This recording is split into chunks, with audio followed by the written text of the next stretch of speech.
Desingan peluru terdengar seperti ribuan lebah marah yang terbang melewati telinga Harry dan Tono. Mereka berdua meringkuk di dalam sebuah parit perlindungan yang dangkal. Hanya tanah dan beberapa karung pasir yang memisahkan mereka dari kematian. Boom! Ledakan mortir menghantam tanah hanya beberapa meter di depan mereka, menyemburkan tanah basah dan serpihan logam panas ke udara. Harry menekan helmnya lebih dalam, berusaha melindungi kepalanya. Debu dan asap mesiu membuat napasnya sesak. Tolong aku! Di tengah hiruk-pikuk pertempuran, sebuah suara yang lemah namun putus asa berhasil menembus kebisingan. Suara itu milik Budi, teman satu regu mereka. Harry melirik ke arah Tono, matanya menyiratkan kepanikan. Mereka tahu Budi tergeletak di tanah terbuka, sekitar 20 meter dari posisi mereka, terluka parah. Tapi untuk menjangkaunya, berarti harus melewati hujan peluru yang tak ada hentinya. Kita tidak bisa, kita tidak bisa. Bisik Tono, suaranya bergetar, lebih karena ketidakberdayaan daripada rasa takut. Setiap teriakan Budi terasa seperti tusukan pisau di hati mereka. Sementara itu, puluhan kilometer dari garis depan, suasana di pusat komando tidak kalah tegangnya. Ruangan itu dipenuhi dengungan mesin dan suara statis dari puluhan alat komunikasi. Garis depan sektor Charlie butuh bantuan. Musuh menembus pertahanan. Ulangi, musuh menembus pertahanan. Suara panik dari seorang prajurit di radio memecah keheningan sesaat. Tak lama kemudian radio lain berbunyi. Sektor Delta terkepung, kami kehabisan amunisi. Minta bantuan artileri segera. Para jenderal dan perwira tinggi berkumpul di sekitar peta strategis digital yang besar.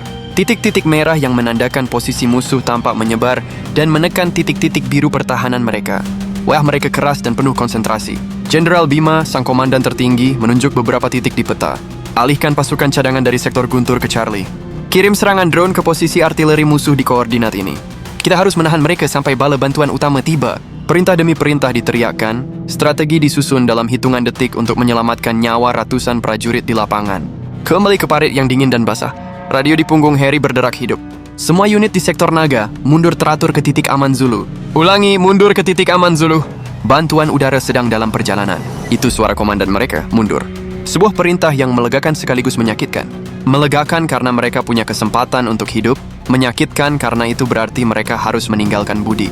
Harry menatap Tono. Kita harus pergi, Ton. Perintah. Tono mengangguk lemah. Matanya masih tertuju pada area terbuka di mana suara Budi perlahan menghilang. Dengan berat hati, mereka mulai bergerak mundur, merayap dari satu perlindungan ke perlindungan lainnya, sementara peluru masih berdesingan di atas kepala mereka. Harry memimpin di depan, Tono mengikuti beberapa meter di belakang. Mereka hampir sampai di sebuah reruntuhan bangunan yang bisa memberikan perlindungan lebih baik. Tiba-tiba, Tono mendengar suara siulan tajam yang sangat dia kenal, suara mortir yang datang. Harry, awas, teriaknya, tapi sudah terlambat. Boom!